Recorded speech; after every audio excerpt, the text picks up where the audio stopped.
Sir Ferdinand? Anong ginagawa mo dito? Kailangan ko ng tulong nyo kasi yung kasama ko nahiwalay sa akin eh. Nasaan na siya? Doon po siya pumunta.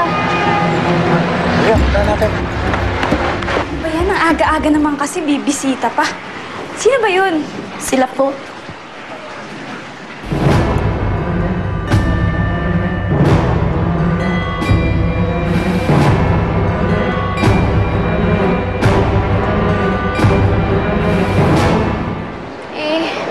Wala po kasi sa sarili niyang pag-iisip eh. Hindi ko nga po alam kung bakit bigla na lang yung tumawid dito. Baka may naalala na naman. Baka tungkol dun sa anak ko niya. Nawawala yung anak niya? Guard, Sir Brian, ano po may yun? napansin ka bang babae na... Ano nga ba yung tsura niya? Ganito po siyang katangkad. Tapos maputi, tsaka mga hanggang dito po yung buhok. Ay, wala po. Sige, salamat ho ah. Ito. Siguro hinahanap na naman ho niya yung anak niya. Ano nga ba ang pangalan ng anak niya?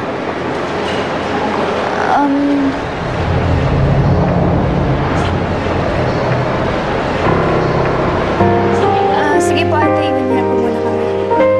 Kuya, okay na po. Kilala ko po sila. Larissa, mailin ka na pala ngayon, ha? Yaman-yaman mo na. Laking tong mansion niyo, ha? Buti nahanap ka ng tatay mo. Pero di ba, namatay yung tatay mo doon? Hindi po, ano po ba talagang kailangan niyo? Ano pa nga ba? Eh di pera. Ang lagay, ikaw lang ang makikinabang sa laki ng mansyon na to.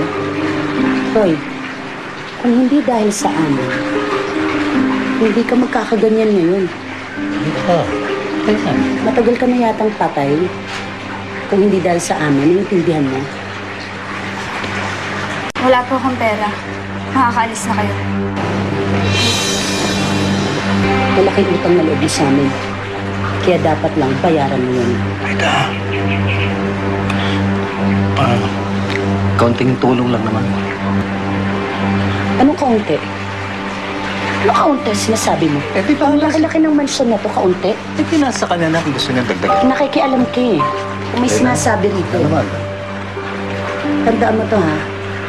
Pag hindi mo kami binigyan ng pera, guguluhin namin yung patay-patayan mo. Tintindihan mo?